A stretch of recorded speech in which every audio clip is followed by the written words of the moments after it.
दोस्तों, अगर railway group D, NTPC, ALPS, CBT की तैयारी कर रहे हैं तो यह वीडियो को बिल्कुल भी स्किप मत कीजिएगा, क्योंकि आज के सभी क्वेश्चन रेलवे के एग्ज़ाम में पूछे गए हैं, उसका हम लोग डिस्कशन करेंगे। नमस्ते दोस्तों, स्वागत है आपका चैनल स्टडी हब फोकस में। दोस्तों, आज से एक बेहद ही महत्वपूर्ण सीरीज शुरू करने जा रहे हैं। इस सीरीज में 2025 से 26 के रेलवे एग्ज़ाम में पूछे गए साइंस के प्रीवियस ईयर के क्वेश्चन का पूरा डिस्कशन कराया जाएगा। ये सभी क्वेश्चन प्लेटफॉर्म के प्रैक्टिस सेट सीरीज से लिया गया है, जिसमें टोटल 115 सेट दिए गए हैं।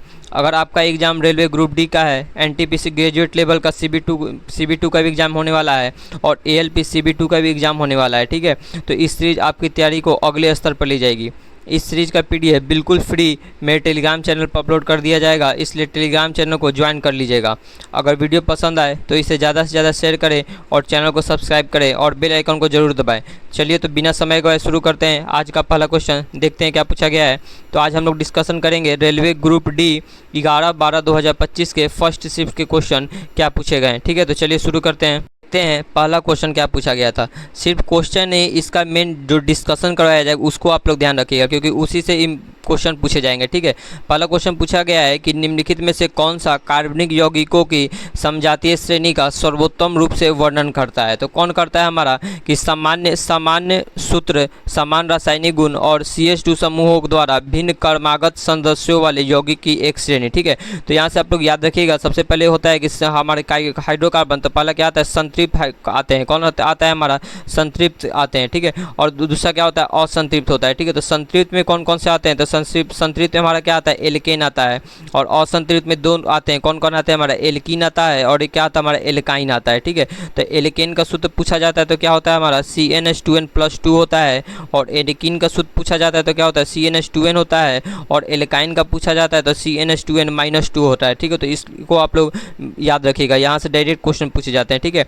नेक्स्ट देखते हैं क्वेश्चन नंबर 2 क्या दिया गया है कि दिए गए विकल्प में अलैंगिक जनन की कौन सी विधि जनक पादप के खंडित किस्म से नए पादप का निर्माण करती है। तो कौन करती है हमारा खंडन करता है। कौन करता है हमारा खंडन करता है, ठीक है। तो आप लोग याद रखिएगा, यहाँ पे खंडन किस में होता है तो स्पाइरागोरा में होता है। किस होता है खंडन स्पाइरागोरा में होता है, ठीक है। और इसमें क्या होता है कि बीजाणुओं या युग्मों की आवश्यकता नहीं होती है, इसलिए अलैंगिक जनन जो होता है हमारा क्या होता है बहुत ही तीव्र वृद्धि होता है। क्या होता है हमारा तीव्र वृद्धि होता है, लेकिन लैंगिक जनन क्या होता है बहुत ही धीरे धीरे होता है, ठीक है। नेक्स्ट देखते हैं क्वेश्चन नंबर 3 क्या दिया गया है हमारा कि निम्नलिखित में से कौन सा मानवीय क्रियाकलाप ओजोन परत के क्षरण में योगदान देता है। तो कौन देता है हमारा CFC आधारित रेफ्रिजरेटर और स्प्रे क्रेन का प्रयोग, ठीक है। अब लोग यहाँ से याद रखिएगा कि पूछा जाता है कि ओजोन का फॉर्मूला पूछा जाता है, तो ओजोन का फॉर्मूला हमारा क्या हो जाएगा O3 हो जाएगा, ठीक है। और ओजोन परत के पतले होने के कारण क्या निकलती है हमारे पराबैंगनी किरणें निकलती हैं, जो क्या करती है हमारे त्वचा कैंसर को और मोतियाबिंद का क्या हो रहा है धीरे धीरे बढ़ते जा रहा है, ठीक है। और नेक्स्ट यहाँ से याद रखिएगा कि मॉन्ट्रियल प्रोटोकॉल बोला जाता है। तो मॉन्ट्रियल प्रोटोकॉल कब हुआ था हमारा 16 सितंबर 1987 में क्या हुआ था मॉन्ट्रियल प्रोटोकॉल हुआ था, ठीक है। तो ये भी आप लोग डिस्कशन से याद रखिएगा, यहीं से डायरेक्ट क्वेश्चन पूछे जाएंगे। नेक्स्ट देखते हैं क्वेश्चन नंबर 4 क्या पूछा गया है हमारा कि न्यूटन के गति के दूसरे नियम के अनुसार जब किसी वस्तु पर असंतुलित बल लगाया जाता है तो क्या होता है। तो क्या होता है हमारा कि वस्तु का संवेग लगाए गए बल की दिशा में बदल जाता है, ठीक है। यहाँ से आप लोग याद रखिएगा, पहला न्यूटन का फर्स्ट लॉ हमारा क्या देता है तो बल की परिभाषा बताता है। क्या बताता है बल की परिभाषा बताता है। और न्यूटन का दूसरा लॉ हमारा क्या बताता है कि व्यंजक बताता है F=m×a बताता है, ठीक है। और तीसरा हमारा क्या बताता है कि संवेग परिवर्तन के बारे में बताता है, ठीक है। तो यहाँ से आप लोग याद रखिएगा। तो इसका आंसर क्या रहेगा ऑप्शन नंबर B बिल्कुल सही जवाब हो जाएगा। क्वेश्चन नंबर 5 देखते हैं क्या पूछा गया है कि ध्वनि की चाल की गणना किन दो गुणधर्म पर गुना करके की जाती है। तो किसके कारण की जाती है हमारे तरंग दैर्घ्य और आवृत्ति बराबर की जाती है। क्यों, क्योंकि अब क्या होता है हमारा V=λ×f होता है। क्या होता है V=λ×f होता है। और पूछा जाता है कि आवृत्ति क्या बताती है। तो आवृत्ति बताती है 1 सेकंड में कितना कंपन हो रहा है, उसको क्या बताता है आवृत्ति बताता है, ठीक है। और आवृत्ति का ऐसा ही मतलब पूछा जाता है, तो आवृत्ति का ऐसा ही मतलब क्या होता है हर्ट्ज होता है, ठीक है। और यहाँ से आप लोग एक्स्ट्रा फैक्ट याद रखिएगा कि ध्वनि कैसी तरंग है। तो ध्वनि कैसी तरंग है हमारी अनुदैर्घ्य तरंग है। ध्वनि कैसी तरंग है अनुदैर्घ्य तरंगे हैं। और ध्वनि की चाल कितनी होती है तो 343 मीटर प्रति सेकंड होती है। कितना होती है 343 मीटर प्रति सेकंड। और यह किसने बताया था ये भी याद रखिएगा, तो लाप्लास ने बताया था। किसने बताया था लाप्लास ने बताया था, ठीक है। नेक्स्ट देखते हैं क्वेश्चन नंबर 6 क्या दिया गया है कि न्यूरॉन के मुख्य संगठक कौन कौन से हैं? तो न्यूरॉन के मुख्य संगठक कौन हो जाएगा? डेंड्राइट हो जाएगा, सेल बॉडी हो जाएगा, एक्सॉन हो जाएगा और नर्व एंडिंग हो जाएगा। ठीक है, तो इसका आंसर क्या हो जाएगा हमारा? ऑप्शन नंबर सी हो जाएगा। ठीक है, यहाँ से पूछा जाता है हमारा कि डेंड्राइट क्या करता है? तो डेंड्राइट क्या करता है हमारा? सूचनाओं को प्राप्त करने का काम करता है। डेंड्राइट क्या करता है? सूचनाओं को प्राप्त करने का काम करता है। ठीक है, फिर साइटोन क्या करता है हमारा? तो साइटोन करता है केंद्रक और कोशिकाएं होती हैं जो कोशिका के चयापचय को क्या करते हैं? नियंत्रित करती है। कौन करता है हमारा? साइटोन करता है। ठीक है, और यहाँ से ये भी पूछा जाता है कि न्यूरॉन क्या होता है? तो न्यूरॉन हमारी शरीर की सबसे लंबी कोशिका होती है। शरीर की क्या होती है हमारी? न्यूरॉन सबसे लंबी कोशिका होती है। ठीक है, ये आप लोग याद रखिएगा। नेक्स्ट देखते हैं हम लोग क्वेश्चन नंबर 7 क्या पूछा गया है कि नर तथा मादा युग्मक के संलयन से आरंभ होने वाले जनों को क्या बोलते हैं? हम लोग क्या बोलते हैं? लैंगिक जनन बोलते हैं। क्या बोलते हैं? लैंगिक जनन बोलते हैं। आप लोग याद रखिएगा, नर युग्मक में कौन शामिल होता है? तो शुक्राणु होता है, और मादा युग्मक में कौन होता है? अंडाणु शामिल होते हैं। कौन शामिल होता है? अंडाणु। और दोनों जब मिलते हैं तो उसको हम लोग क्या बोलते हैं? निषेचन बोलते हैं, यानी फर्टिलाइजेशन। और फर्टिलाइजेशन कहाँ होता है? तो फर्टिलाइजेशन हमारे फैलोपियन ट्यूब में होता है। कहाँ होता है? फैलोपियन ट्यूब में। ये भी आप लोग याद रखिएगा। ठीक है, नेक्स्ट देखते हैं क्वेश्चन नंबर 8 क्या पूछा गया है कि निम्नलिखित में से कौन सा यौगिक का अणु है? ठीक है, यौगिक का अणु पूछा है, तो यौगिक का अणु हमारा क्या हो जाएगा? H2 हो जाएगा, जल हो जाएगा। क्या हो जाएगा? जल हो जाएगा। O2 क्या है हमारा? एक तत्व है। N2 भी क्या है हमारा? तत्व है। और हाइड्रोजन भी क्या है हमारा? तत्व है। ठीक है, और यहाँ से पूछा जाता है कि H2O में हाइड्रोजन और ऑक्सीजन के भार का अनुपात कितना होता है? तो कितना होता है हमारा? 1:8 होता है। ठीक है, ये भी आप लोग याद रखिएगा। नेक्स्ट देखते हैं क्वेश्चन नंबर 9 क्या दिया गया है हमारा कि किसी पदार्थ का सूत्र इकाई द्रव्यमान एक डैश की सूत्र इकाई में सभी एक परमाणुओं के परमाणु द्रव्यमान के योगफल के बराबर होता है। तो किसके बराबर होता है हमारे? यौगिक के बराबर होता है। किसके बराबर होता है? यौगिक के बराबर होता है। ठीक है, आप लोग जैसे याद रखिएगा NaCl, तो NaCl का हम लोग किसका? साधारण नंबर का सूत्र है। इसमें हमारा कितना परमाणु द्रव्यमान इसका कितना होता है? 23 होता है। किसका कितना होता है? 23 होता है। और क्लोरीन का कितना होता है हमारा? तो 35.5 होता है। ठीक है, तो दोनों को हम लोग जोड़ेंगे तो कितना आएगा? 58.5 आएगा। ठीक है, तो जो कि किसके बराबर होता है? यौगिक के बराबर होता है। ठीक है, इसलिए हम लोग बोलते हैं। नेक्स्ट देखते हैं क्वेश्चन नंबर 10 क्या पूछा गया है कि एक किसान नदी के किनारे रहता है लेकिन उसके क्षेत्र के नहर तंत्र को जलाशय से अनियमित जल आपूर्ति करता है। सिंचाई के लिए उसे आदर्श के रूप में अपनाया जाना चाहिए। तो कौन सी अपनाना चाहिए हमारी? नदी लिफ्ट तंत्र अपनाना चाहिए। कौन सी अपनाना चाहिए? नदी लिफ्ट तंत्र अपनाना चाहिए। ठीक है, नेक्स्ट देखते हैं क्वेश्चन नंबर 11 क्या पूछा गया है हमारा कि द्रव्यमान M और त्रिज्या R वाले ग्रह की सतह पर गुरुत्वीय त्वरण का व्यंजक क्या होता है? ठीक है, तो क्या होता है हमारा? स्मॉल g बराबर कैपिटल G M/r²। ठीक है, आप लोग यहाँ से याद रखिएगा कि स्मॉल g का मान क्या होता है हमारा? 9.8 मीटर प्रति सेकेंड स्क्वायर होता है। ठीक है, और यहाँ पे क्या होता है हमारा? ध्रुव पर स्मॉल g का मान क्या होता है? अधिकतम होता है। ध्रुव पर क्या होता है? अधिकतम होता है। और वही पूछा जाता है कि भूमध्य रेखा पर क्या होता है? तो भूमध्य रेखा पर हमारा स्मॉल g का मान क्या होता है? न्यूनतम होता है। ठीक है, और यहाँ से क्या पूछा जा सकता है कि केंद्र पर स्मॉल g का मान क्या होता है? तो केंद्र पर स्मॉल g का मान क्या होता है? 0 होता है। क्या होता है? केंद्र पर स्मॉल g का मान 0 होता है। और ये पूछा जाता है कि ध्रुव से अगर हम लोग भूमध्य रेखा की तरफ जा रहे हैं, तो ध्रुव से भूमध्य रेखा की तरफ जा रहे हैं तो स्मॉल g का मान क्या होगा? घटेगा। और वही अगर हम लोग भूमध्य रेखा से ध्रुव की तरफ जा रहे हैं, भूमध्य रेखा से कहाँ जा रहे हैं? ध्रुव की तरफ जा रहे हैं, तो क्या होगा? बढ़ेगा। ठीक है, ये भी आप लोग याद रखिएगा। यहाँ से डायरेक्ट क्वेश्चन आपको एग्जाम में मिलेंगे। नेक्स्ट देखते हैं क्वेश्चन नंबर 12 क्या दिया गया है हमारा कि उत्तल दर्पण का वक्रता केंद्र कहाँ स्थित होता है? तो सभी को पता है कि उत्तल दर्पण का वक्रता केंद्र कहाँ होता है? हमारा दर्पण के पीछे होता है। कहाँ होता है? दर्पण के पीछे। और यहाँ से ये पूछा जाता है कि उत्तल दर्पण हमेशा कैसा देता है? तो वस्तु का क्या होता है हमारा? छोटा होता है और सीधा और आभासी प्रतिबिंब देता है। कैसे देता है? सीधा और आभासी प्रतिबिंब देता है। ठीक है, और उत्तल दर्पण का जो क्या होता है? फील्ड ऑफ व्यू क्या होता है? बहुत ही बड़ा होता है। क्या होता है हमारा? बड़ा होता है। इसलिए हम लोग क्या करते हैं? पश्च दर्पण में उत्तल दर्पण का उपयोग करते हैं। ठीक है, ये भी क्वेश्चन पूछा गया है।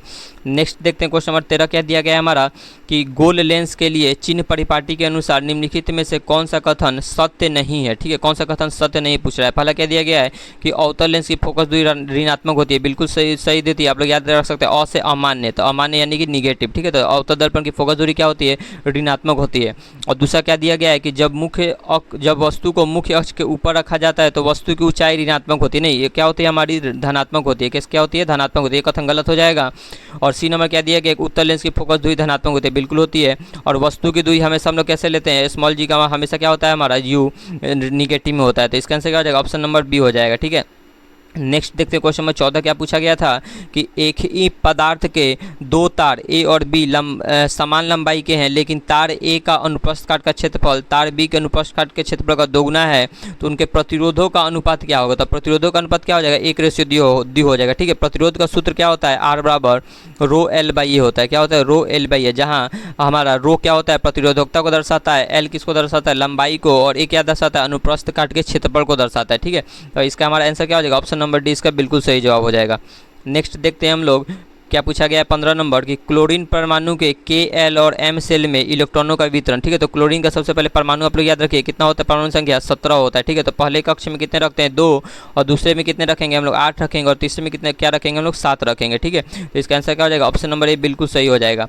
और इसका निकालने का फॉर्मूला क्या होता है हमारा, 2n² होता है। क्या होता है, 2n², n बराबर कक्षा की संख्या। और ये किसने दिया था, तो ये भी याद रखिएगा, नील बोर ने दिया था। किसने दिया था, नील बोर के द्वारा दिया गया था। ठीक है, नेक्स्ट देखते हैं क्वेश्चन नंबर 16 क्या पूछा गया है हमारा कि निम्नलिखित में से कौन सी अभिक्रिया एथेनोइक अम्ल की अम्लीय प्रकृति को दर्शाती है। तो कौन दर्शाता है हमारा, एथेनोइक अम्ल plus sodium hydroxide after reaction sodium ethanoate plus जल दर्शाता है। ठीक है, यानी कि इसका यह एक उदासीनीकरण अभिक्रिया है। यह कैसी अभिक्रिया, उदासीनीकरण अभिक्रिया है। आप लोग इसका समीकरण याद रखिएगा, CH3COOH प्लस NaOH को हम लोग करेंगे तो रिएक्शन से हम लोग हमारा क्या बनेगा, तो CH3COO प्लस H2O बनेगा। ठीक है, तो आप लोग यहाँ से याद रखिएगा। नेक्स्ट देखते हैं हम लोग क्वेश्चन नंबर 17 क्या दिया गया है कि एक कण की गतिज ऊर्जा शून्य है। कण की गतिज ऊर्जा क्या हो जाएगी, शून्य हो जाएगी। तो कण के गति के बारे में निष्कर्ष कैसे निकाला जा सकता है। ठीक है, तो हमारे सबसे पहले आप याद रखिए गतिज ऊर्जा का फॉर्मूला क्या होता है, 1/2 mv² होता है। ठीक है, अगर हमारा कण की गतिज ऊर्जा भी शून्य हो जाएगी तो इसका यह क्या होगा, विरामावस्था में होगा। क्या होगा हमारा, विरामावस्था में होगा। ठीक है, तो इसका आंसर क्या हो जाएगा, ऑप्शन नंबर सी बिल्कुल सही जवाब हो जाएगा। नेक्स्ट देखते क्वेश्चन नंबर 18 क्या पूछा गया था हमारा कि बाह्य त्वचा किस प्रकार के उपकला उत्तक से बना होता है। तो कौन से बना होता है, स्तरीकृत पट्टी उपकला से बना होता है। ठीक है, और यहाँ पे पूछा जाता है कि त्वचा की बाहरी परतें किसकी बनी होती है। तो त्वचा की बाहरी परतें किसकी बनी होती है, केराटिन की बनी होती है। किसकी बनती होती है, केराटिन नामक प्रोटीन की बनी होती है। ठीक है, और यहाँ पे और भी पूछा जाता है कि आंत हो गया, पेट हो गया और श्वसन तंत्र हो गया, ये इसका निर्माण कौन से उत्तक कारण होता है। तो ये स्तंभाकार उपकला उत्तक के कारण होता है। ठीक है, तो इसका आंसर क्या हो जाएगा, क्वेश्चन नंबर 18 का डी हो जाएगा। ठीक है, वीडियो सही लगे तो चैनल को जरूर सब्सक्राइब कीजिएगा। नेक्स्ट देखते क्वेश्चन नंबर 19 क्या पूछा गया है हमारा कि निम्नलिखित में से सही कथन का चयन कीजिए। पहला क्या दिया गया है कि गैस कणों के बीच अधिक स्थान होने से उन्हें आसानी से लघु आयतनों में क्या किया जाए, निष्पीड़ित किया जा सकता है। बिल्कुल सही है। और गैस कणों की औसत गति ऊर्जा ये भी उच्च होती है, ये भी सही है। यानी कि ए और बी दोनों सही है। ठीक है, आप लोग यहाँ याद रखिएगा कि विसरण जो होता है, विसरण की दर सबसे अधिक किस में होती है, तो विसरण की सबसे अधिक दर गैस में होती है, उसके बाद द्रव में होती है, और उसके बाद हमारा क्या होती है, ठोस में होती है। ठीक है, तो हमारा इसका आंसर क्या हो जाएगा, ऑप्शन नंबर ए और बी दोनों सही है। नेक्स्ट देखते हैं क्वेश्चन नंबर 20 क्या दिया गया है हमारा कि कार्बन डाइऑक्साइड को कैल्शियम हाइड्रोक्साइड के साथ अभिक्रिया करने पे कौन सा उत्पाद होता है। ठीक है, तो हम लोग लिख के देखते हैं, कैल्शियम हाइड्रोक्साइड का फॉर्मूला क्या होता है, CaOH का होल ट्वाइस प्लस किससे अभिक्रिया कराना है हमको, कार्बन डाइऑक्साइड, तो CO2, तो आफ्टर रिएक्शन हमको क्या मिलेगा, CaCO3 मिलेगा। क्या मिलेगा, CaCO3 प्लस H2O मिलेगा, यानी कैल्शियम कार्बोनेट। क्या मिलेगा हमारा, कैल्शियम कार्बोनेट। तो इसका आंसर क्या हो जाएगा, ऑप्शन नंबर बी हमारा बिल्कुल सही जवाब हो जाएगा। क्वेश्चन नंबर 21 देखते हैं क्या पूछा गया था कि केंद्रक के संबंध में निम्नलिखित में से कौन सा कथन सही नहीं है पूछ रहा है। ठीक है, तो पहला क्या दिया गया है, केंद्रक कोशिकीय जनन में मुख्य भूमिका निभाता है, बिल्कुल सही दिया गया है। और केंद्रक में गुणसूत्र होते हैं, ये भी सही दिया गया है। और सी क्या दिया गया है, केंद्रिकीय झिल्ली एक अर्ध और दृढ़ संरचना है। ठीक है, तो ये हमारा गलत दिया गया है। और चौथा क्या दिया गया है, केंद्रिक झिल्ली एक द्विपरित संरचना, ये हमारा सही दिया गया है, अर्ध संरचित नहीं है। ठीक है, नेक्स्ट देखते हैं हम लोग क्वेश्चन नंबर 22 क्या दिया गया हमारा कि किसी कण का वेग समय ग्राफ ऋणात्मक प्रवणता वाली एक सरल रेखा है, यह कण की गति के बारे में क्या इंगित करता है। तो क्या दर्शाता है हमारा, यह कण धनात्मक दिशा में गति कर रहा है और उसकी गति क्या होगी, धीमी होगी। कैसी होगी, धीमी होगी। नेक्स्ट यहाँ से आप लोग याद रखिएगा क्या पूछा जाता है कि वेग समय ग्राफ की प्रवणता किसको दर्शाता है। वेग समय ग्राफ पूछा जाता है तो वेग समय ग्राफ की प्रवणता किसको दर्शाता है, त्वरण को दर्शाता है। किसको दर्शाता है, त्वरण को दर्शाता है। और ऋणात्मक त्वरण को हम लोग क्या बोलते हैं, मंदक बोलते हैं। ऋणात्मक त्वरण को हम लोग क्या बोलते हैं, मंदक बोलते हैं। ठीक है, तो इसका आंसर क्या हो जाएगा, ऑप्शन नंबर ए इसका बिल्कुल सही जवाब हो जाएगा। क्वेश्चन नंबर 23 देखते हैं क्या पूछा गया है। आप लोग क्वेश्चन के साथ जो डिस्कशन बताया जा रहा है उसको ध्यान रखिएगा, वहाँ से क्वेश्चन डायरेक्ट पूछे जाएंगे। दिया गया है कि यदि अम्ल वर्षा के पानी की एक बूंदे नीले लिटमस पेपर पर डाली जाती है तो क्या होगा। तो हम सिंपल सा हो जाएगा, क्या होगा, नीला लिटमस पेपर लाल कर देगा। उसका ट्रिक क्या है, अनिल, यानी कि अ से क्या हो जाएगा अम्ल, और न से नीला, तो नीला को क्या कर देगा, अम्ल लाल कर देगा। और क्षार क्या करता है, लाल को नीला कर देता है। क्षार क्या करता है हमारा, लाल को नीला कर देता है, ठीक है। और यहाँ से ये भी याद रखिएगा, पूछा जाता है कि अम्लीय वर्षा का पीएच मान कितना होता है। तो अम्लीय वर्षा का पीएच मान कितना होता है, 5.6 से कम होता है। कितना होता है, 5.6 से कम होता है, ठीक है। नेक्स्ट देखते हैं क्वेश्चन नंबर 24 क्या दिया गया है हमारा, कि एक विद्यार्थी एक चमकते बल्ब के टर्मिनलों पर एक वोल्ट मीटर जोड़ता है। तो वोल्ट मीटर क्या मापता है, तो सिंपल सा वोल्ट मीटर हमारा क्या मापता है, विभवांतर को मापता है। वोल्ट मीटर क्या मापता है, विभवांतर, ठीक है। पूछा जाता है कि विभवांतर का एसआई इकाई क्या होता है। तो विभवांतर का एसआई इकाई हमारा क्या होता है, वोल्ट होता है। क्या होता है, विभवांतर का एसआई इकाई वोल्ट होता है, ठीक है। तो आप लोग ये भी याद रखिएगा। और यहाँ से ये भी याद रखिएगा, पूछा जाता है कि एक आदर्श वोल्ट मीटर का प्रतिरोध क्या होता है, ठीक है। तो आदर्श वोल्ट मीटर का प्रतिरोध क्या होता है हमारा, अनंत होता है। क्या होता है, अनंत होता है। नेक्स्ट देखते हैं हम लोग क्या पूछा गया 25 नंबर, कि मादा मानव में जब अंडा निषेचित होता है तो निम्नलिखित में से कौन सी प्रक्रिया होती है। तो कौन सी होती है, मेन्स्ट्रुएशन होती है, ठीक है। रजोधर्म होता है। क्या होता है हमारा, रजोधर्म होता है। और यह चक्र कितने दिन में पता, आमतौर पर 28 से 30 दिनों में क्या किया जाता है, दोहराया जाता है, ठीक है।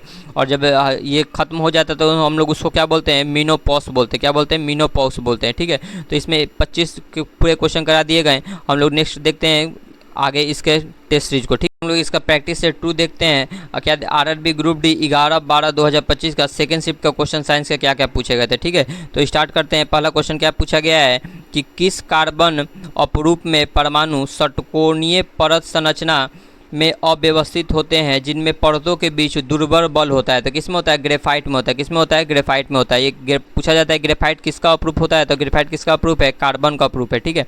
और यहाँ से भी पूछा जाता है कि ग्रेफाइट का हाइब्रिडाइजेशन कितना होता है, ठीक है। तो ग्रेफाइट का हाइब्रिडाइजेशन कितना होता है, sp2 होता है, ठीक है। और वहीं अगर हीरा का पूछ दे तो हीरा का क्या होता है हमारा, sp3 होता है, ठीक है। और यहाँ पे ये पूछा जाता है कि हीरा का आकार कैसा होता है। तो हीरा का आकार हमारा कैसा होता है, चतुष्फलकीय होता है। हीरा का आकार कैसा होता है, चतुष्फलकीय। और ग्रेफाइट का कैसा होता है, तो षटकोणीय होता है, ठीक है। आप लोग ये याद रखिएगा। नेक्स्ट देखते हैं क्वेश्चन नंबर 2 क्या पूछा गया था, कि पुरुषों में वृषण उदर गुहा के बाहर क्यों स्थित होता है। तो क्यों स्थित होता है, क्योंकि शुक्राणु निर्माण के लिए शरीर ताप से निम्न ताप की आवश्यकता होती है। कि इसकी आवश्यकता होती है, निम्न ताप की आवश्यकता होती है, ठीक है। और यहाँ पे पूछा जाता है कि कितने डिग्री सेल्सियस, तो 2 से 2.5 डिग्री सेल्सियस कम तापमान की, 2 से 2.5 डिग्री सेल्सियस कम तापमान की क्या होती है, आवश्यकता होती है, ठीक है। और यहाँ पे याद रखिएगा कि क्या बोलते हैं हम लोग, कि वृषण जो होता है मुख्य पुरुष जनन अंग है, ठीक है। और कौन सा हार्मोन स्रावित करता है, तो टेस्टोस्टेरोन हार्मोन स्रावित करता है। कौन सा हार्मोन स्रावित करता है, तो टेस्टोस्टेरोन हार्मोन स्रावित करता है, ठीक है। ये आप लोग एक्स्ट्रा याद रखिएगा। नेक्स्ट देखते हैं क्वेश्चन नंबर 3 क्या पूछा गया था हमारा, कि जब चीनी को जल में विलीन किया जाता है तो चीनी के कण होंगे। तो चीनी के कण क्या होंगे हमारे, जल के कणों के बीच के स्थान में चले जाते हैं। क्या होता है, जल के कणों के बीच में स्थान में चले जाते हैं, ठीक है। तो इसका आंसर क्या हो जाएगा हमारा, ऑप्शन नंबर डी बिल्कुल सही जवाब हो जाएगा। नेक्स्ट देखते हैं क्वेश्चन नंबर 4 क्या पूछा गया। अच्छा क्वेश्चन दिया गया था हमारा, सूची 1 को सूची 2 से मिलान करने के लिए, ठीक है। तो एरियोलर ऊतक क्या करता है, अंगों के बीच रिक्त स्थान को भरता है। क्या करता है, अंगों के बीच रिक्त स्थान को भरता है। पहला का क्या हो जाएगा, 1 हो जाएगा। और कंकाल ऊतक क्या करता है, संरचनात्मक सहारा प्रदान करता है, ठीक है। तो 2 का 2 हो जाएगा। और तीसरा क्या दिया गया, स्नायु मतलब लिगामेंट दिया गया, ठीक है। तो लिगामेंट क्या करता है हमारा, अस्थि को अस्थि से जोड़ता है। तो इसका आंसर क्या हो जाएगा, 3 हो जाएगा। और कंडरा मतलब क्या दिया जाए, टेंडन, टन से आप याद सकते हैं, टन यानी कि किसको जोड़ता है, तो बोन्स प्लस मसल को जोड़ता है, ठीक है। तो इसका आंसर क्या हो जाएगा हमारा, 4 हो जाएगा। तो इसका आंसर ऑप्शन देख लेते हैं कि इसका हो जाएगा 1 का 1, 2 का 2, 3 का 3 और 4 का 4। तो इसका आंसर ऑप्शन नंबर बी हो जाएगा, ठीक है। नेक्स्ट देखते हैं हम लोग क्वेश्चन नंबर 5 क्या पूछा गया था हमारा, कि निम्नलिखित में से क्या प्रतिध्वनि उत्पन्न नहीं करेगा। तो प्रतिध्वनि उत्पन्न नहीं करेगा, तो ठीक है। तो प्रतिध्वनि उत्पन्न करने के लिए न्यूनतम कितने मीटर की आवश्यकता होती है, तो 17.2 मीटर की आवश्यकता होती है, ठीक है। तो हमारा 10 मीटर की दूरी पर दीवार है, तो हम लोग प्रतिध्वनि क्या होगा, उत्पन्न नहीं होगी, ठीक है। और यह पूछा जाता है कि मानव मस्तिष्क में ध्वनि का प्रभाव कितने सेकंड तक रखता है। तो मानव मस्तिष्क में ध्वनि का प्रभाव कितने सेकंड तक रखता है, 0.1 सेकंड तक रहता है, ठीक है। ये भी आप लोग याद रखिएगा। और यहाँ से क्वेश्चन क्या बन सकता है, कि बड़े हॉल में ध्वनि के बार बार परिवर्तन को क्या बोलते हैं हम लोग, रिवर्बरेशन बोलते हैं। क्या बोलते हैं, रिवर्बरेशन बोलते हैं, यानी कि अनुरण बोलते हैं, ठीक है। और इसकी कमी को करने के लिए हम लोग क्या लगाते हैं, गद्दा लगाया जाता है। जैसे सिनेमा हॉल में देखते हैं हम लोग, गद्दा फोम का लगाया जाता है, इसको कम करने के लिए लगाया जाता है, ठीक है। नेक्स्ट देखते हैं हम लोग क्वेश्चन नंबर 6 क्या पूछा गया है, कि एक राइफल से बुलेट चलाई जाती है, जिसके परिणाम स्वरूप बुलेट का आगे की ओर त्वरण अधिक होता है और राइफल का पीछे की ओर प्रतिक्षेप त्वरण न्यूनतम होता है। यदि बल बराबर और विपरीत हो तो राइफल का त्वरण बुलेट के त्वरण से इतना कम क्यों होता है? तो क्यों होता है ये कि त्वरण द्रव्यमान के व्युत्क्रमानुपाती होता है और राइफल का द्रव्यमान बुलेट से क्या होता है, बहुत अधिक होता है। ठीक है, और यह घटना किस पे आधारित है हमारे? तो न्यूटन के तीसरे नियम पर आधारित है। किस पे आधारित है? तीसरे नियम पर। तीसरा नियम क्या कहता है? क्रिया प्रतिक्रिया का नियम के बारे में दर्शाता है। ठीक है, और न्यूटन का दूसरा नियम क्या दर्शाता है? F बराबर ma के बारे में बताता है, यानी बल का व्यंजक देता है। और न्यूटन का प्रथम नियम क्या देता है? तो बल की परिभाषा के बारे में बताता है। ठीक है, ये भी आप लोग याद रखिएगा। क्वेश्चन नंबर 7 देखते हैं क्या पूछा गया है। सिंपल सा है कि v मीटर प्रति सेकेंड की एक समान चाल से गतिमान m किलोग्राम द्रव्यमान वाले पिंड की गतिज ऊर्जा के लिए सही होता है। ठीक है, तो यानी गतिज ऊर्जा का फॉर्मूला पूछा जाए तो k बटा क्या होता है? 1/2 mv² होता है। ठीक है, तो इसका आंसर क्या हो जाएगा हमारा? ऑप्शन नंबर बी हो जाएगा। और यहाँ से आप लोग याद रखिएगा कि गतिज ऊर्जा वह ऊर्जा है जो किसी वस्तु में उसकी गति के कारण निहित होता है। किसके कारण होता है? गति के कारण निहित होता है। ठीक है, और गतिज ऊर्जा हमेशा क्या होता है? पॉजिटिव होता है। क्या होता है? हमेशा पॉजिटिव होता है, क्योंकि द्रव्यमान और वेग का वर्ग कभी ऋणात्मक नहीं हो सकता है। ठीक है, और यह भी याद रखिएगा कि गति ऊर्जा कैसी राशि है? तो गति ऊर्जा हमारी कैसी राशि है? एक अदिश राशि है। कैसी राशि है? हमारा अदिश राशि है। ठीक है, नेक्स्ट देखते हैं हम लोग क्वेश्चन नंबर 8 क्या पूछा गया है हमारा कि पादपों में लैंगिक जनन के संदर्भ में निम्नलिखित में से कौन सा कथन सही नहीं है पूछ रहा है। ठीक है, सही नहीं है पूछ रहा है। तो पहला क्या दिया गया है कि पराग को पुंकेसर से वर्तिकाग्र तक अंतरित करने की आवश्यकता होती है। बिल्कुल होती है हमारी। और दूसरा क्या दिया गया है कि मानव जनन कोशिका अंडाशय में उपस्थित होता है। बिल्कुल सही दिया गया है। और तीसरा क्या दिया गया है कि परागकण सीधे अंडाशय में जाते हैं। ठीक है, तो ये कथन हमारा गलत हो जाएगा। परागकण सीधे अंडाशय में नहीं जाते हैं। परागकण पहले कहाँ जाते हैं? तो पुष्प के वर्तिकाग्र पे जाते हैं, यानी कहाँ जाते हैं? स्टिग्मा पर गिरते हैं, जिसे परागन कहते हैं। हम लोग क्या बोलते हैं? परागन बोलते हैं। तो ठीक है, सीधे अंडाशय में नहीं जाते हैं। और चौथा क्या दिया गया है कि एक पुष्प से दूसरे पुष्प में पराग का अंतर विभिन्न कारकों द्वारा हो जाता है। ठीक है, विभिन्न कारक किसके किसके कारण हो सकता है हमारे? तो कीटों के द्वारा हो सकता है, हवा के कारण हो सकता है, ठीक है, पक्षी के कारण हो सकता है। तो ये आप लोग याद रखिएगा। ठीक है, नेक्स्ट देखते हैं क्वेश्चन नंबर 9 क्या दिया गया है हमारा कि किसी वस्तु का भार पृथ्वी की अपेक्षा चंद्रमा पर कम होता है। क्यों कम होता है? क्योंकि चंद्रमा का गुरुत्वीय त्वरण पृथ्वी की तुलना में कम होता है। क्या होता है हमारा? कम होता है। और कितना कम होता है? तो 1/6 होता है, कम होता है। क्या होता है? 1/6 कम होता है। ठीक है, आप लोग यहाँ से ये याद रखिएगा। पूछा जाता है कि द्रव्यमान वस्तु की पदार्थ की वह मात्रा है, लेकिन जबकि भार वह बल है जिससे कोई ग्रह क्या कहता है? वस्तु को खींचता है। क्या होता है? खींचता है। द्रव्यमान क्या होता है? द्रव्यमान कहीं भी क्या होता है? चेंज नहीं होता है। द्रव्यमान क्या होता है? स्थिर होता है। लेकिन भार क्या होता है? चेंज होते रहता है। क्योंकि भार का ही फॉर्मूला क्या होता है? W बराबर mg होता है। W बराबर क्या होता है? mg होता है। और यही पूछा जाता है कि भार का ऐसा ही मतलब क्या होता है? तो भार का ऐसा ही मतलब क्या होता है? न्यूटन। और द्रव्यमान का ऐसा ही मतलब क्या होता है? द्रव्यमान का ऐसा ही मतलब क्या होता है? kg होता है। क्या होता है? kg होता है। ठीक है, नेक्स्ट देखते हैं क्वेश्चन नंबर 10 क्या पूछा गया है कि निम्नलिखित में से कौन सा जल में घुलने पर अम्ल और क्षार दोनों का एक उभयनिष्ठ लक्षण है? तो कौन उभयनिष्ठ लक्षण है? कि दोनों ही आयन उत्पन्न करते हैं जो जलीय विलयन में विद्युत का चालन करते हैं। क्या करते हैं? जलीय विद्युत में विद्युत का चालन करते हैं। ठीक है, आप लोग यहाँ से याद रखिएगा कि अम्ल जल में घुलने पर कौन सा आयन देते हैं? H+ आयन देते हैं। ठीक है, और क्षार जल में घुलकर कौन सा आयन देते हैं? OH- आयन देते हैं। कौन सा आयन देते हैं? OH- आयन देते हैं। ठीक है, और यहाँ से क्या क्वेश्चन पूछ सकता है कि अम्ल का pH मान क्या होता है? तो 7 से कम होता है। और क्षार का pH मान क्या होता है? 7 से अधिक होता है।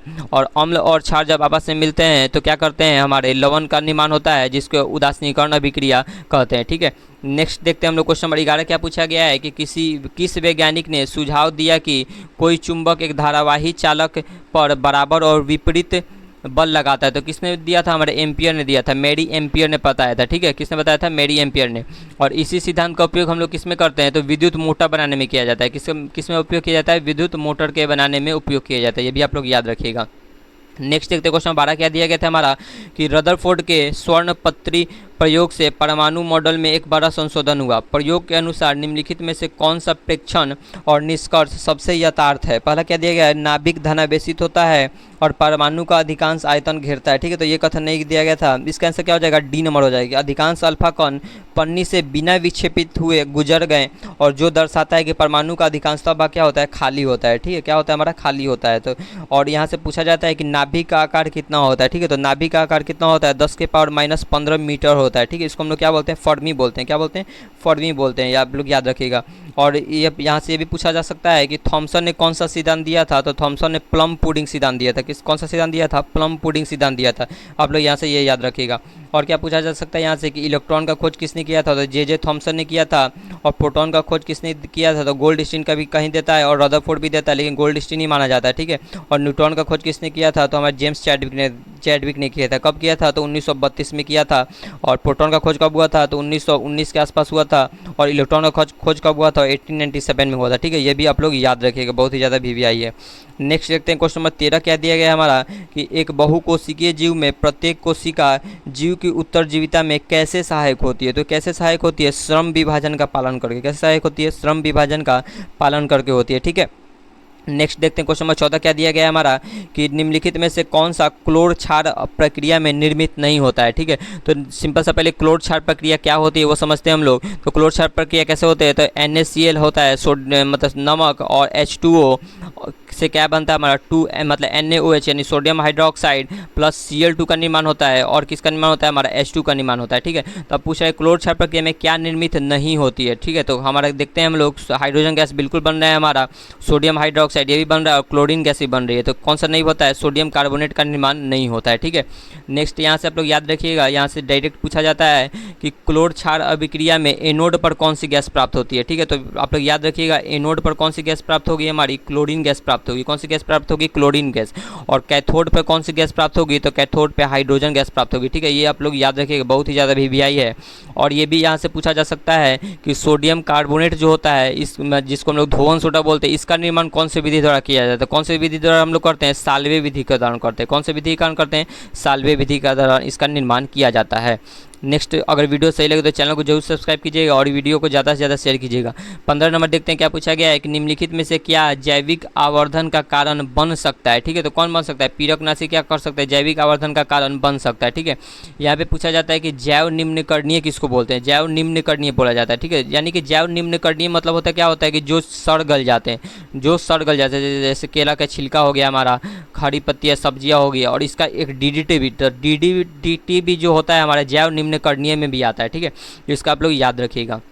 नेक्स्ट देखते हैं क्वेश्चन नंबर 16 क्या पूछा गया था हमारा कि उत्तल दर्पण के मामले में मुख्य अक्ष के समानांतर एक किरण परावर्तन के बाद डैश से अपसारित होती हुई प्रतीत होती है, यानी कि कहाँ से अपसारित होती है? तो सिंपल सा ये मुख्य फोकस पर अपसारित होती है। कहाँ अपसारित होती है?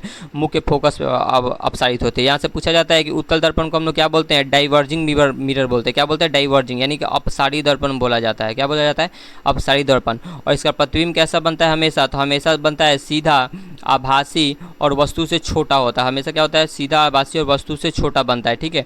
और इसका फील्ड ऑफ व्यू जो होता है बहुत ही क्या होता है? बड़ा होता है। इसलिए हम लोग क्या करते हैं? उत्तल दर्पण का उपयोग स्पष्ट दृश्य देखने के लिए करते हैं गाड़ी में, ठीक है।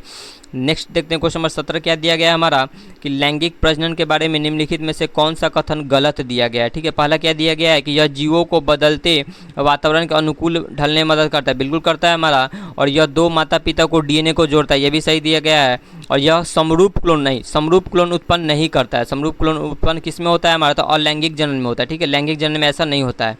और ये क्या दिया गया? यह प्रजातियों के अस्तित्व के लिए विविधता उत्पन्न करता है। बिल्कुल करता है। तो हमारा ये इसका आंसर क्या आ जाएगा? ऑप्शन नंबर C इसका बिल्कुल सही जवाब हो जाएगा।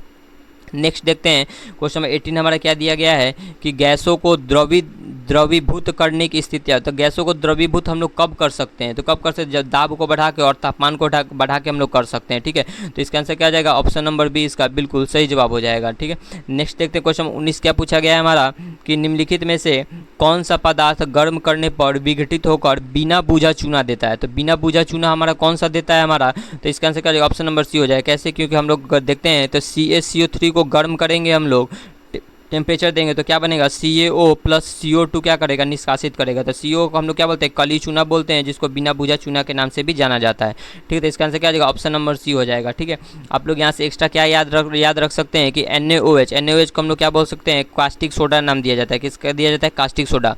और NaOH का उपयोग किस में करते हैं? तो साबुनीकरण अभिक्रिया में किया जाता है। किसका किया जाता है? साबुनीकरण अभिक्रिया में इसका उपयोग किया जाता है। नेक्स्ट देखते हैं हम लोग क्वेश्चन नंबर 20 क्या दिया गया हमारा कि धातुओं की सक्रियता श्रेणी क्या दर्शाती है? तो सिंपल है, धातुओं की सक्रियता की श्रेणी क्या दर्शाती है? धातुओं की उनकी क्रियाशीलता के घटते क्रम में व्यवस्थित करना, ठीक है। यहाँ से बताया जा रहा है उसको जरूर याद रखिएगा, ठीक है। ट्रिक याद रखिएगा। कैटरीना ने कार मांगी, ऑल्टो, जेन फरारी, फिर भी, है, क्यों, मिली, एजी, ऑडी। ठीक है, यहाँ से आप लोग क्रियाशीलता श्रेणी याद रखिएगा। जैसे जैसे नीचे आएंगे क्रियाशीलता श्रेणी क्या होगा, घटती जाएगी। के से क्या हो जाएगा, पोटेशियम, Na से सोडियम हो जाएगा, Ca से कैल्शियम हो जाएगा, Mg से मैग्नीशियम हो जाएगा, Al से एल्यूमिनियम हो जाएगा, Zn से क्या हो जाएगा, जिंक, Fe से आयरन हो जाएगा, Pb से क्या हो जाएगा, लेड हो जाएगा, S से हाइड्रोजन हो जाएगा, Cu से कॉपर हो जाएगा हमारा, Hg से मरकरी हो जाएगा, Ag से सिल्वर हो जाएगा और Au से क्या हो जाएगा हमारा, ऑरम यानी कि सोना हो जाएगा। ठीक है, तो ट्रिक क्या है, कैटरीना ने कार मांगी, ऑल्टोजेन, फरारी, फिर भी, है, क्यों, मिली, एजी, ऑडी। ठीक है, तो यहाँ से आप लोग याद रख सकते हैं आसानी से। क्वेश्चन नंबर 21 देखते हैं क्या पूछा गया हमारा कि मनुष्य में वृद्धि हार्मोन का स्रावन कौन सी ग्रंथि करता है। तो सिंपल है, कौन सी ग्रंथि करता है, हमारा पिट्यूटरी ग्रंथि करता है। कौन सी ग्रंथि करता है, पिट्यूटरी ग्रंथि। ठीक है, यहाँ से पूछा जाता है कि पिट्यूटरी ग्रंथि को हम लोग क्या बोलते हैं, मास्टर ग्रंथि बोलते हैं। पिट्यूटरी ग्रंथि को हम लोग क्या बोलते हैं, मास्टर ग्रंथि बोला जाता है। ठीक है, और इसके कम श्रावण से हम लोग क्या होता है, ड्वार्फिज्म यानी कि बौनापन हो सकता है। कम श्रावण से क्या हो जाएगा हमारा, बौनापन हो जाएगा। और ज़्यादा श्रावण से क्या हो जाता है, गैनेटिज्म हो जाता है। क्या होता है, गैनेटिज्म होता है। ठीक है, और पिट्यूटरी, यहाँ से पूछा जाता है कि पिट्यूटरी ग्रंथि का नियंत्रण कौन करता है, तो हाइपोथैलेमस करता है। कौन करता है, पिट्यूटरी ग्रंथि का नियंत्रण हाइपोथैलेमस द्वारा किया जाता है। ठीक है, नेक्स्ट देखते हैं क्वेश्चन नंबर 22 क्या पूछा गया है हमारा कि निम्नलिखित में से कौन सा रासायनिक स्राव हमारे शरीर के नियंत्रण और समन्वय में मदद करता है। तो कौन मदद करता है, हार्मोन मदद करता है। कौन सा मदद करता है, हार्मोन मदद करता है। ठीक है, आप लोग यहाँ से क्या याद रख सकते हैं कि हार्मोन अंतःस्रावी द्वारा सीधे रक्त में मिल जाता है। ठीक है, हार्मोन जो होता है क्या होता है, सीधे रक्त में मिल जाता है। ठीक है, और ये क्या याद रख सकते हैं कि इंसुलिन जो होता है, इंसुलिन हो गया, एड्रेनलिन हो गया, थायरोक्सिन हो गया,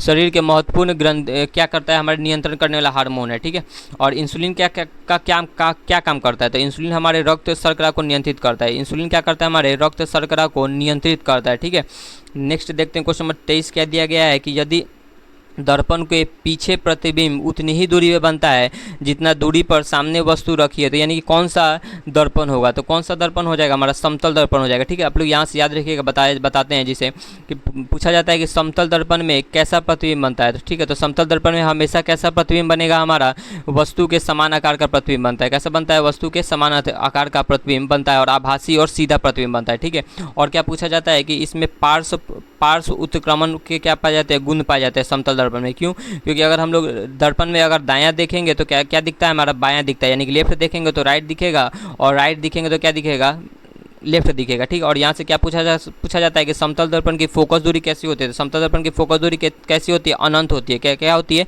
समतल दर्पण की फोकस दूरी अनंत होती है। और क्या पूछा जा सकता है कि समतल दर्पण का उपयोग किस में करते हैं हम लोग, तो समतल दर्पण का उपयोग पेरिस्कोप बनाने में किया जाता है। किस में किया जाता है, पेरिस्कोप बनाने में किया जाता है। ठीक है, आगे देखते हैं क्वेश्चन नंबर 24 क्या दिया गया है कि चुंबकीय क्षेत्र में धारावाही चालक पर लगने वाले बल के बारे में निम्नलिखित में से कौन सा कथन सही दिया गया है। ठीक है, तो पहला क्या दिया गया है, यह बल चालक में प्रवाही धारा से स्वतंत्र होता है। गलत दिया गया हमारा, बल चालक के प्रतिरोध पर निर्भर करता है, यही गलत दिया गया, यानी कि इसका आंसर क्या हो जाएगा, ऑप्शन नंबर डी हो जाएगा। ठीक है, याद रखिएगा आप लोग कि किसी धारावाही चालक पर लगने वाला बल चुंबकीय क्षेत्र में चालक की लंबाई के समानुपाती होता है। क्या होता है, हमारा समानुपाती होता है। ठीक है, इसका सिंपल सा फॉर्मूला आप लोग याद रख सकते हैं, बी एफ बराबर क्या होता है, बी आई बटा साइन थीटा होता है। क्या होता है, एफ बराबर बी आई बटा साइन थीटा। आप लोग यहाँ से आसानी से याद रख सकते हैं। क्वेश्चन नंबर 25 और आज का अंतिम क्वेश्चन होगा कि 2 किलोग्राम एक पिंड 3 मीटर प्रति सेकंड स्क्वायर से गति कर रही है, तो इस पर कार्यरत बल क्या होगा। ठीक है, तो बल क्या होगा हमारा, एफ बराबर क्या होता है, एम ए होता है। एफ बराबर क्या होता है, एम ए होता है। एम कितना दिया गया है, 2 दिया गया है, और ए मतलब त्वरण कितना दिया गया है, 3 दिया है, तो कितना हो जाएगा, 6 न्यूटन हो जाएगा। कितना हो जाएगा, 6 न्यूटन हो जाएगा। तो टोटल इस प्रैक्टिस सेट में हमारे कितने क्वेश्चन करा दिए गए, 50 क्वेश्चन करा दिए गए। और आप लोग देखिएगा जो क्वेश्चन कराएगा उसके साथ जो डिस्कशन कराएगा वो आपके लिए बहुत ही ज़्यादा महत्वपूर्ण होगा। ठीक है, तो आप लोग कमेंट में जरूर बताइएगा कि कैसे वीडियो लगा और इस वीडियो को कंटिन्यू किया जाए या नहीं किया जाए। ठीक है, कि जो आगामी आने वाले जो रेलवे ग्रुप डी के एग्जाम होने वाली है 3 अगस्त से, वो उसके लिए भी बहुत ही ज़्यादा वीवीआई साबित होने वाला है। ठीक है, तो आप लोग कमेंट में जरूर बताइएगा कैसा वीडियो लगा। ओके, जय हिंद।